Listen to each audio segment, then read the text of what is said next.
So this is going to be another movie review. This one's called Twinky, 1969. It's going to be another AIP deal, starring Charles Bronson in a romantic comedy. The great Joe Bob Briggs said that God intended Charles Bronson to be on the drive-in screen. I guess he wasn't talking about this movie. I'm giving it 1 out of 5 stars. I hate this flick. It's about a 22-year-old, 16-year-old girl who marries Charles Bronson in Scotland. It's supposed to be a romantic comedy, but I didn't find it funny or amusing in any way whatsoever. I guess I'm not a big fan of a romantic comedy, and I didn't find it funny anyways, even if it was romantic. I wasn't really attracted to the 22-year-old, 16-year-old. She doesn't get naked in this one anyway, except for a bubble bath, and she's got a towel covering herself and bubbles covering herself, so there's no nudity in this one. She's not attractive anyways as a 22-year-old playing a 16-year-old. So Charles Bronson is a pornographic author, kind of like Ed Wood type of character, and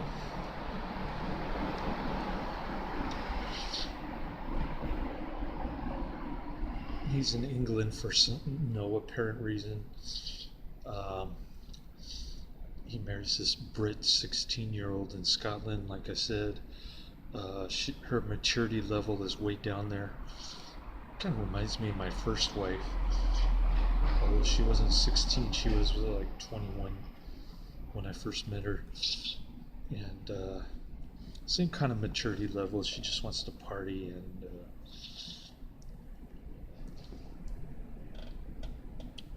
she keeps interrupting his typewriter when he's on his typewriter.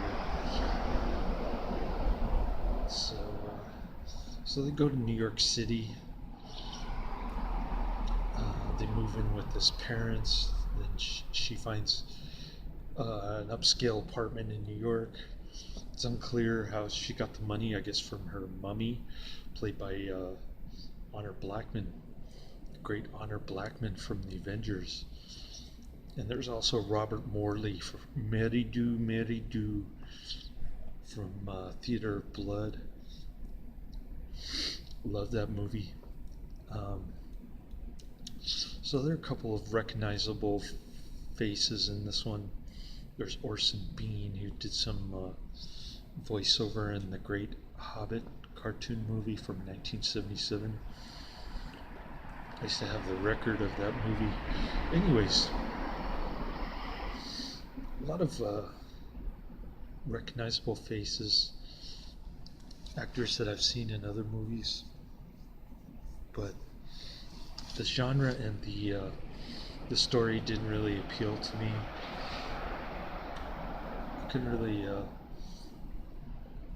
I wasn't really attracted to the girl, and the ending was really lame. Yeah, 22-year-old playing a 16-year-old is kind of weird to begin with, but anyways, I guess Charles Bronson is in his 30s, so there's got to be like at least 10-year age difference there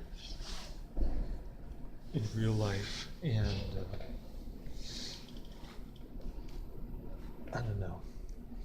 So they go to New York City. They find out that she has to go to school, compulsory attendance laws, and whatnot. And then she gets caught up in this protest. I'm not sure what they're protesting. It's unclear. They're just a bunch of people saying amen, amen, amen, doorman. And then Scott, played by Charles Bronson, gets stuck in the middle of this protest blocking the street, and he sees his wife, his child bride, Lola. So he runs out there, he starts dragging her in the crowd, and then for no apparent reason he punches a cop, I guess because he's irritated that the cop is in his way or something. He ends up in jail, and then Lola gets a cat. The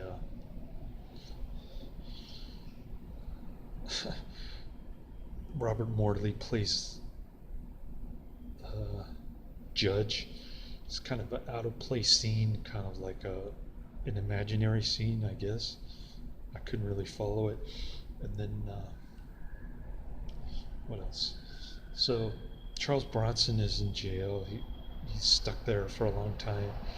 His lawyer friend, played by Orson Bean, is trying to get him out but fails to do so. So she gets a cat named Mouse, and she starts partying it up. Then when he gets out of jail, there's a lot of continuity problems there. We don't know how he got out of jail. Then he shows up to this posh, upscale apartment where she apparently finagled her way into signing the lease.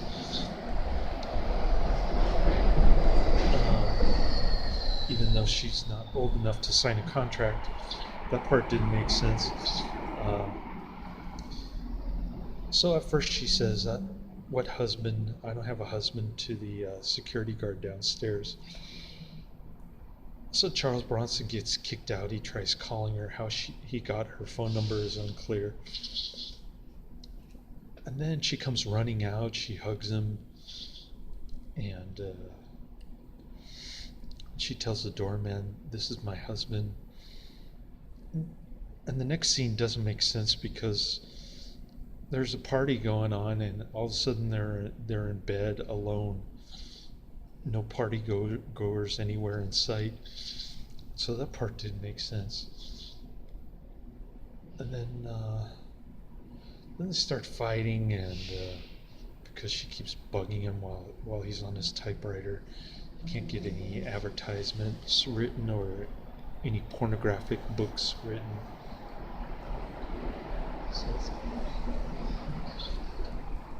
So he can't make any money, and you can pretty much guess the ending. I don't want to spoil it for you, but I think you can guess where this is heading.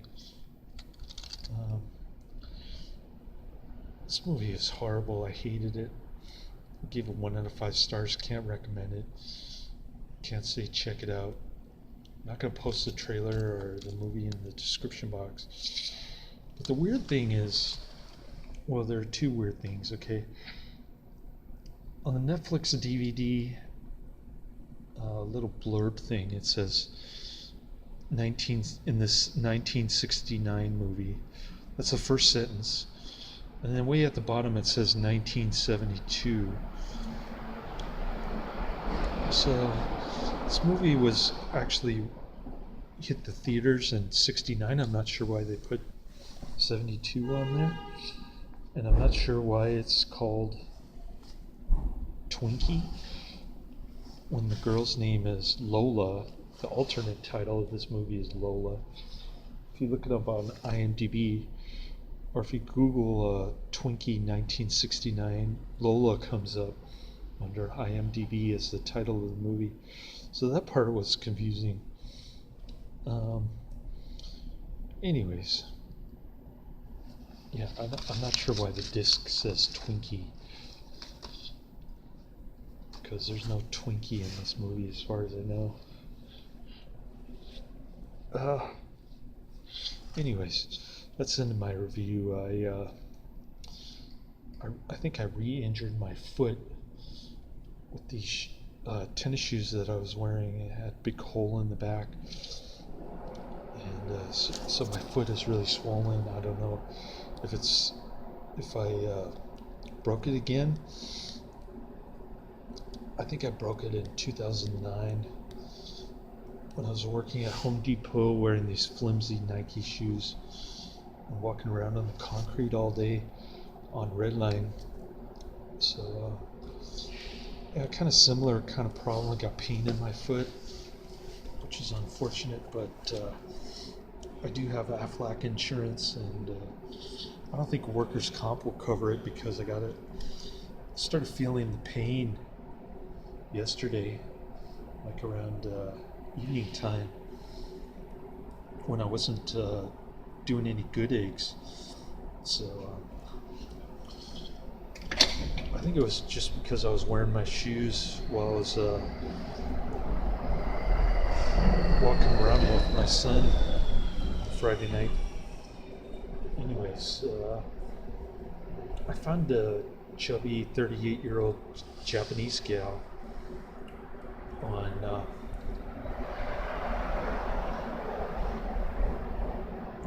Coffee Meets Bagel. She's pretty hot looking in her pictures, man. She looks like my first wife. A little chubby. I don't know, about 5'4", but her face looks nice, and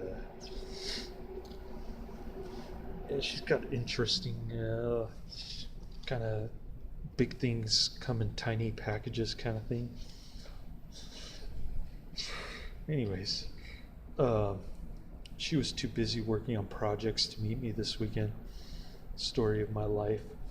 So I gave her my phone number and my email, and if she wants to go out next weekend, it's up to her, but she says she's got too many projects this month. So the chat room on Coffee Meets Bagel closes on Monday at 12 p.m. So I've been trying to get her to contact me using other means before the chat room closes. Haven't had any luck in that regard, but yeah, she's living with some roommate in San Francisco, and try to reconcile our busy schedules so that we can meet and greet as opposed to dating, as she put it. Kind of interesting. I never heard that before on any of my dates, but she's kind of an interesting character. She likes to chat on Coffee Meets Bagel every day as opposed to actually going out and meeting guys. I don't know what she's doing at work. She's just chatting the whole time on her phone, probably. No wonder she has so many projects this month. Anyways, she's kind of an interesting character. I'd like to get to meet her. She says she's the adventurous type. She likes to try new things. So that sounded kind of promising. I don't know. The only thing is she likes to travel, and I can't travel outside the United States, obviously. I can't go to Thailand or one of these exotic places for that matter, because I'm stuck here working 3 jobs. My foot keeps flaring up, and eventually I fracture it again.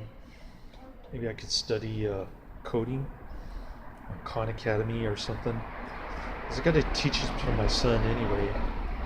Might as well just learn it so I can teach him.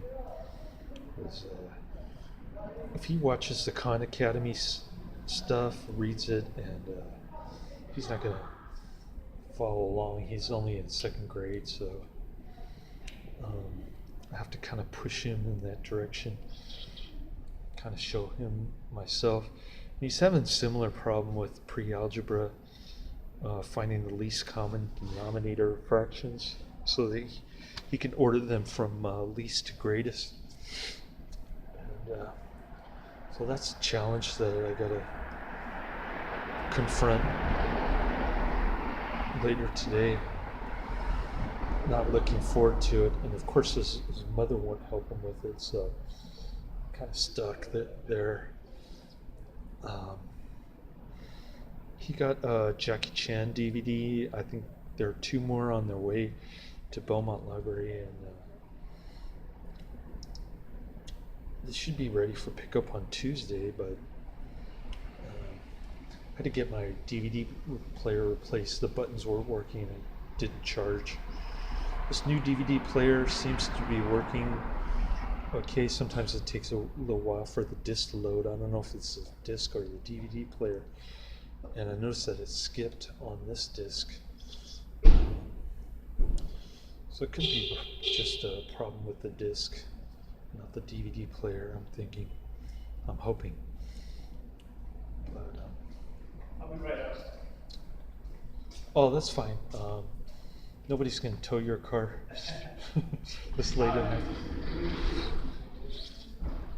Guy parked in the white zone. He thinks that I'm in charge of enforcing the white zone. I'm pretty lenient when it comes to parking on the curb. It's just my boss gets antsy when people are blocking the driveway here.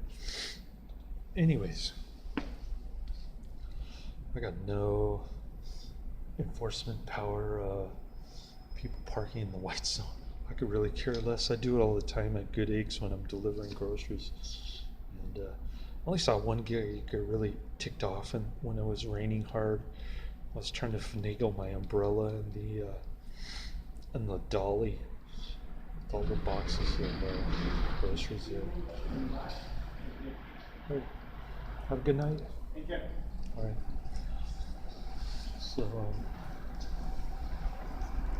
yeah, I had a warranty on my Insignia 10-inch portable DVD player. So I go there to bring it back because my son can't watch Kid from Tibet, which has a Jackie Chan cameo,